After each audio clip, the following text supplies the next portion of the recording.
cat. What the fuck?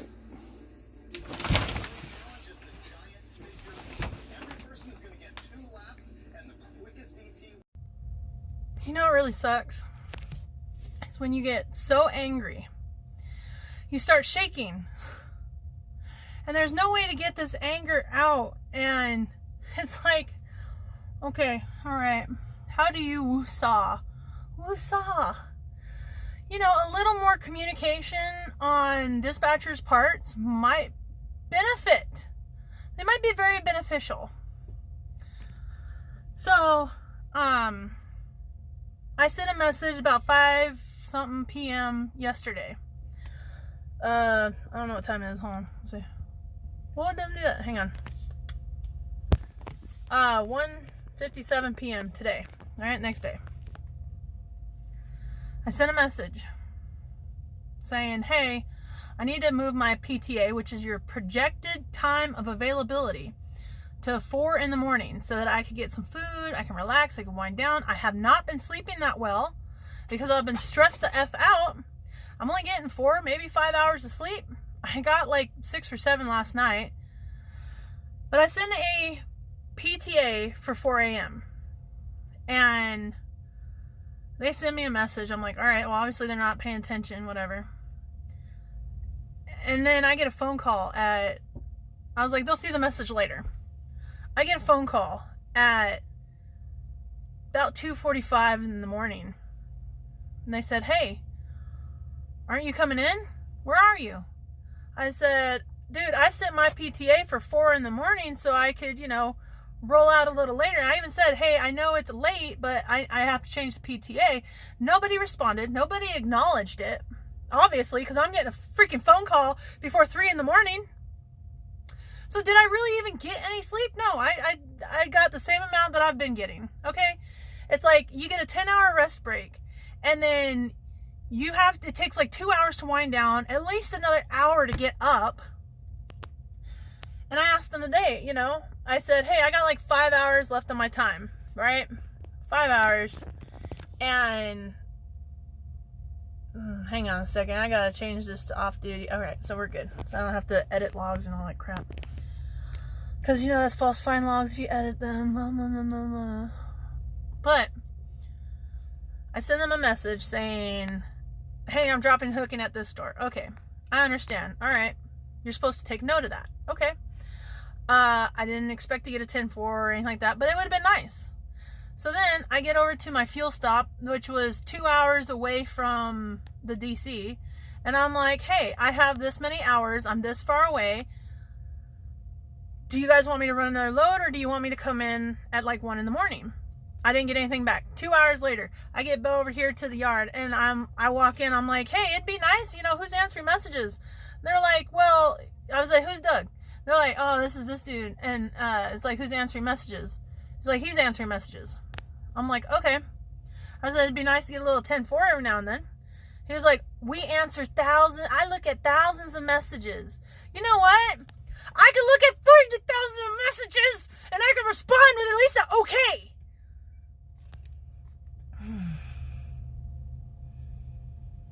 Acknowledge it. A little more communication would be good.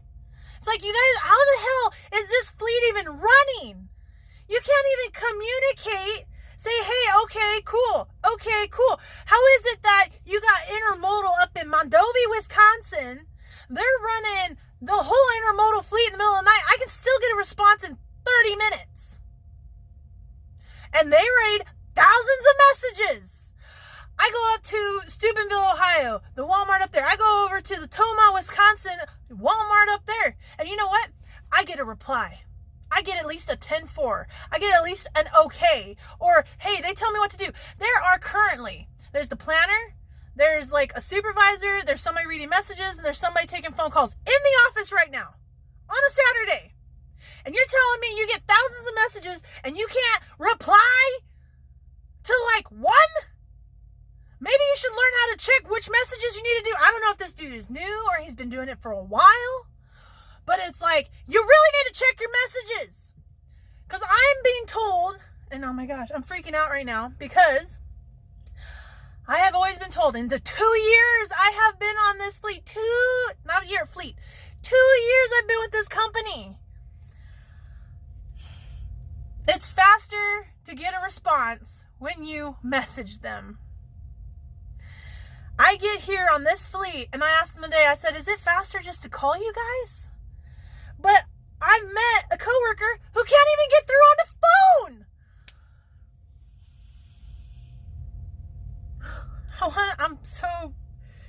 I'm stressed out about getting housing out here, right? But these motherfuckers, I finally understand now what they want me to do when it comes to that's another thing I forgot to address. I'm supposed to get paid a difference. I'm supposed to get paid a difference in mileage because I had to go get a trailer washout. I have yet to see that. I've yet to see that difference in the pay. I'm like, who the hell's running this show? Martin Walmart, Monroe, Georgia. I want everybody to freaking know this. I worked for CR England in Southern California. They got on our asses for the littlest shit. So I had to change the way I looked at this whole fleet, Walmart, trucking, everything. And I mean, dude, the store is fine. I could do the run, no problem. Do the run, work out my hours. I met a dude. He's saving his hours so he can work 14 days in a row. For what? For what? You're like, oh, I'm gonna make this money. You're killing yourself for Walmart. This is the whole reason why I left Walmart the first time.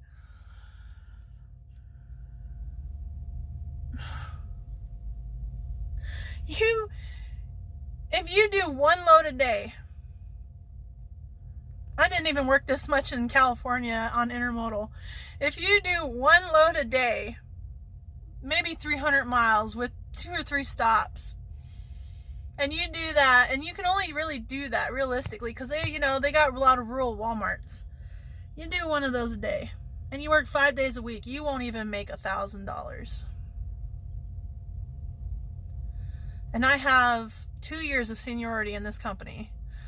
I have experience with Walmart since I started trucking in 2010.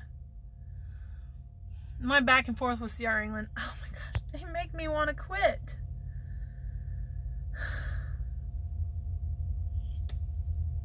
Maybe I should go to regional because it seems to be like, at least I know. I won't. Oh man, I can't fucking do this, Walmart. I just can't. Okay, I'm losing my fucking mind. Look at my hair. I'm just doing this until I get the house. Once I get the house, I'm going regional because I cannot stand Walmart. And even if all I'm making is $1,100, thank God for that guaranteed pay.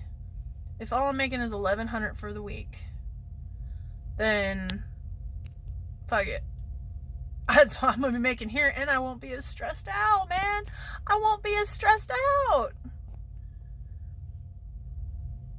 And then they're talking about, we don't have enough drivers, we don't have enough trucks, we gotta run these loads. Well, maybe if you guys communicated, had a little conversation with some drivers, actually took the time to give a shit about your job to check messages. Find a fucking little teenager that knows how to check that. Oh my God. My niece, who is 13 years old and legally blind, can check messages faster than this. I don't know. Maybe he's 30 some year old. I don't know how old he is. Put somebody on there who can do a better job. It's like, if you guys are not going to be busy, then put that dude on it. Otherwise, he needs to get his ass into a truck. He needs to do something else because this is not working out for him. It's like, put him on the weekdays because, there are more people that are supposed to be in the office on a weekday versus a weekend. God. Y'all gonna make me lose my mind. Up in here. Walmart gonna make me lose. And it's not even Walmart. It's Martin. Because I don't work for Walmart. Martin doesn't even work for Walmart. They pull for Walmart. It's a contract that gets signed every 5 years. And I think people running this before was Schneider. Who knows? I don't know the history on this fleet. I know in Steubenville it was Schneider before Walmart took over, or before Martin took over.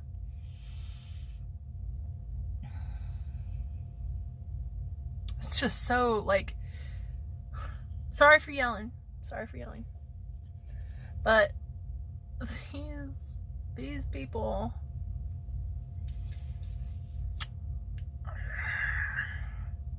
you got 10 hours off.